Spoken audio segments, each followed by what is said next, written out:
So hey guys, welcome back to another video. So guys, कैसे हैं आप लोग? उम्मीद करता हूँ बहुत ही अच्छे होंगे, बहुत ही मजे में होंगे। सो गाइस, आज इस वीडियो पे हम रिएक्ट करने वाले हैं जोकर का नया वीडियो है, भारत का तिरंगा सुरक्षा की गारंटी है। तो गाइस देखते हैं, हमारा भारत का तिरंगा वैसे तो बहुत सुरक्षित है, किसी चीज की टेंशन है नहीं हमारे भारत के लिए, लेकिन सुरक्षा की गारंटी कौन ले रहा है वो हम इस वीडियो में देखने वाले। तो वीडियो में लास्ट तक बने रहना अगर आप लोग, और वीडियो आप लोग को अच्छा लगे तो वीडियो को लाइक और चैनल को सब्सक्राइब कर देना ताकि इसी तरह के वीडियो आपको नोटिफिकेशन में मिलते रहे। तो चलिए शुरू करते हैं।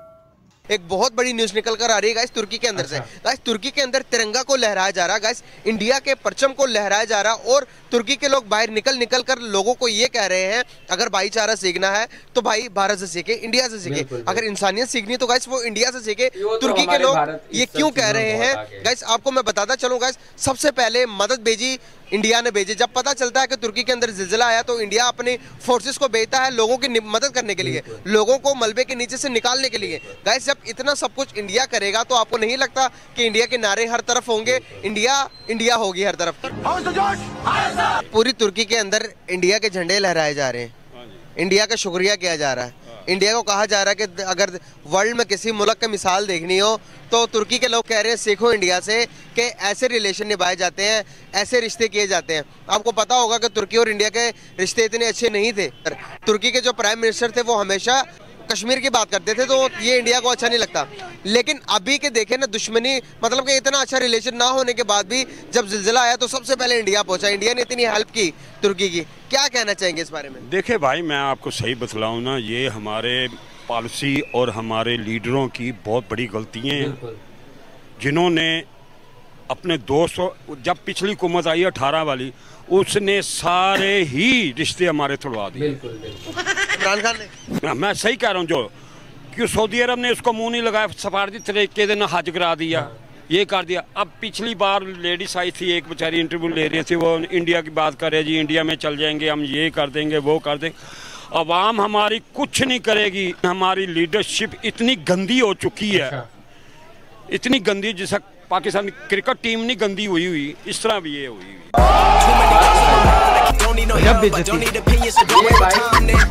जो कहते हैं कि हम कहते हैं कि मुसलमान अपने वादे के पक्के नहीं है, यहाँ पर तो उल्टा हो रहा है सर। अगर देखें कि इंडिया दुनिया की 5वीं बड़ी मईशत बन गई है, वो कैसे बन गई, और हम यहाँ पर ये खराब है, तो कैसे खराब है हमारे हालात? ठीक बात कर रहा हूँ कि उनके लीडर उनको अच्छे मिले हुए हैं।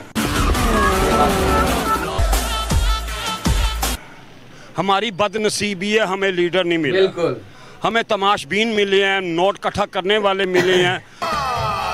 आप हमारी कहीं भी चले जाएं, करप्शन ही करप्शन है कि नहीं है। हालांकि मैं शिकवा ये भी करता हूं कि हमारे मीडिया भी जौनसा ने हमारे मुल्क के लिए मुखलिस नहीं है।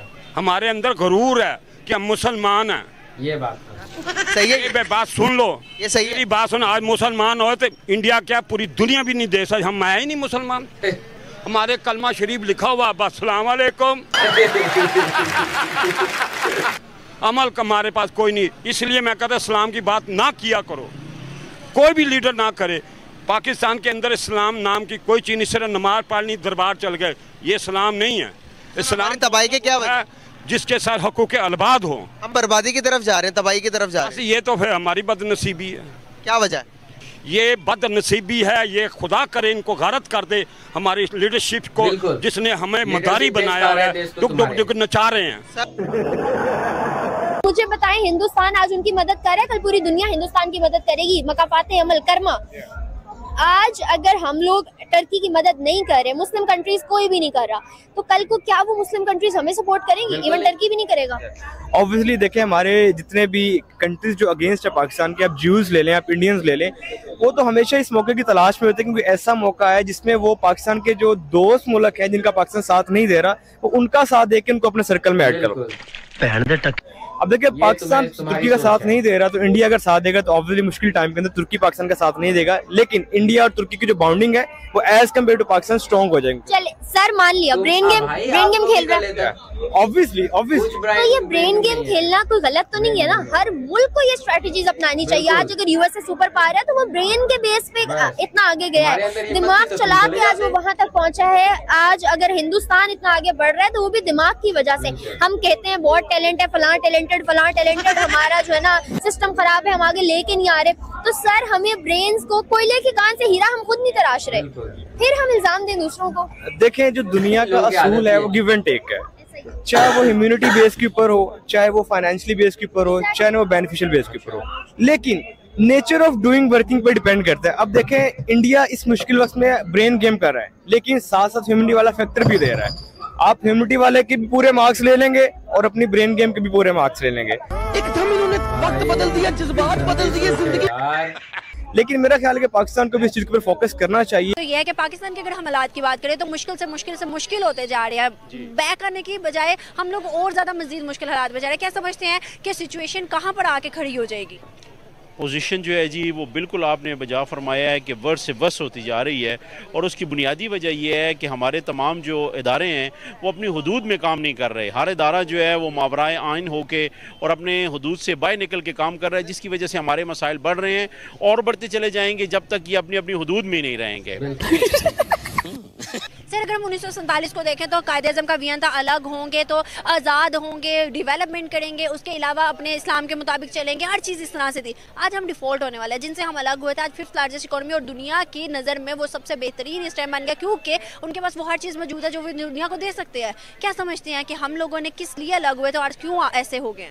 बुनियादी बात यह है जी कि जिस नज़रिए के तहत इस मुल्क को हासिल किया गया था उस पर आज दिन तक काम ही नहीं हो सका। बाबाए कौम ने तो जिस मुकद्दस नज़रिए के तहत इस मुल्क को हासिल किया था और तमाम मुसलमानों ने, अनफॉर्चुनेटली कि पाकिस्तान बनने के बाद उस नज़रिए पे ना तो काम हो सका है। वही ये वडेराइज़म है, वही ये अफसरशाही है, उन्हें अपने पंजे गाड़ लिए हैं और आज दिन तक लोगों के जो हकीकी मसाइल हैं उनकी तरफ तवज्जो नहीं दी गई, जिसकी वजह से यही मसाइल हैं हमारे, ये बढ़ते चले जा रहे हैं और ये आइंदा भी बढ़ेंगे। पाकिस्तान अभी जिन क्राइसिस से गुजर है सबको पता है, मगर दूसरी जानिब टर्की के ऊपर जो भी पेशकश चल रही है, बहुत ही बुरे क्राइसिस से वो गुजर रहा है, मगर ऐसे सिनेरियोज में किसी भी मुस्लिम कंट्री ने लोग नहीं भेजे उनकी तरफ। हिंदुस्तान से 201 बंदा गया, पाकिस्तान से सिर्फ 52। किस नजर से देख रहे हैं इस चीज को? हिंदुस्तान की आर्मी तक उनकी मदद को पहुंची हुई है, पाकिस्तान क्यों नहीं पहुंचा? देखिए सबसे पहले अगर मैं आपको यहाँ पे एग्जाम्पल दूं, कोई शेर आ जाए, सबसे पहले आप अपना बचाव करेंगे, इसलिए हमें सरकारी अपने भी कहते हैं प्राइवेट। जो हमारी करंट कंडीशन है इसमें पाकिस्तान की, आप यकीन करें पता नहीं हम किस एज के ऊपर खड़े हैं डिफॉल्टर होने से। इस कंडीशन में मेरा ख्याल है कि सबसे पहले हमारी जितनी भी ब्यूरोक्रेसी है, हमारे जितने भी अदारे हैं जो प्रमोट कर रहे हैं रूल एंड रेगुलेशन को, बजाय इसके कि सबसे पहले हम उनको प्रमोट करना चाहिए उनको, क्योंकि उन्होंने हमें मुश्किल वक्त में हमारा साथ दिया है। सर मैं आपकी बात काटती हूँ, लेकिन उनको इस वक्त फाइनेंशियल सपोर्ट, मतलब पैसों से ज्यादा ब्लैंकेट्स और इन चीजों की जरूरत है जो कि दे रही है दुनिया। हिंदुस्तान सबसे ज्यादा दे रहा है, जलवा है हमारा। लेकिन इसके साथ साथ उन्होंने कहा हमें लोग चाहिए जो लोगों को नीचे से निकाल सके, ऊपर से क्रेन्स, और मतलब हमें ऐसी सपोर्ट चाहिए। उसके लिए आप लोग भेजें प्लीज। हमारे जितने लोग थे वो दब गए, हमारे यहाँ किल्लत हो गई है। जैसी भी फाइनेंशियली बुरी कंडीशन क्यों ना हो, क्या हमारे पीएम इतने वीक हो गए थे कि वो कुछ लोगों का वीजा अफोर्ड करके नहीं भेज सकते थे? 5th लार्जेस्ट पॉपुलेटेड कंट्रीज में से एक है हम, 5वें नंबर पे बड़ी पॉपुलेशन है हमारी। मुझे बताएं क्या यहाँ पे इंसानियत का भी काल पड़ गया था कि हम लोग भी नहीं भेज सके? सिर्फ 50 लोग, 52 people just have went there to help them out. क्या ये रेशो रह गया? देखिए सबसे पहले तो भूख सबसे बड़ा मजहब है। अब उनके ऊपर मुश्किल टाइम आया है, अगर हमारे पास इतने वसाइल हैं कि उनकी हम सपोर्ट कर सके तो हमें लाजमी करना चाहिए। लेकिन इश्यू ये है कि हमारे पास खुद कुछ नहीं है। आगे बात है। सो गाइस ये है इन लोगों की सोच। कुछ लोगों की सोच अच्छी है कि वो सोचते हैं अपने देश के बारे में, वो सोच रहे हैं कि ऐसा लीडर हो तो हमारा देश कभी नहीं चलता, डिफॉल्ट में तो आएगा ही आएगा, ऑब्वियसली आएगा।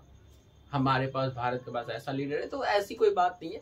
देखो देश चलाना आना चाहिए, वो देश बेच के खा रहा है उसके जो पीएम है, बताओ। इसीलिए आज उसका देश डिफॉल्ट में है, वहाँ की चीज़ें बहुत बढ़ी हुई है। तुर्की में हमारा देश इसलिए नहीं गया, ब्रेन से खेलने के लिए नहीं गया। हमारे देश के अंदर लोगों, देश के अंदर के लोगों के अंदर ना इंसानियत है, और जो लोग कोई सी भी देश हो, कोई सी भी इस हालत में देश हो, हर देश का हमारा देश हेल्प करता ही है, चाहे वो कैसा भी हो। दुश्मन भी हो ना, दुश्मन को भी हेल्प करता है। तो ऐसी बात नहीं, हम अगर आपका भी दोस्त, आप खुद एग्जांपल में देख लो, आपके घर के पास ही आपका कोई दुश्मन भी होगा ना, वो अगर मुसीबत में कहीं पे होगा तो आप खुद हेल्प करते हैं। तो ये हमारा जन्मों जन्मों का मतलब ब्रेन, हमारा ब्रेन ही ऐसा है, हमारा देश के सारे लोगों के अंदर इंसानियत ही ऐसी है। तो गाइस वीडियो आप लोगों को कैसा लगा कमेंट में जरूर बताना। अगर आप लोगों को वीडियो अच्छा लगा हो तो वीडियो को लाइक और चैनल को सब्सक्राइब कर दीजिए। और तो मिलते हैं हम नेक्स्ट वीडियो में गाइस, तब तक के लिए बाय बाय।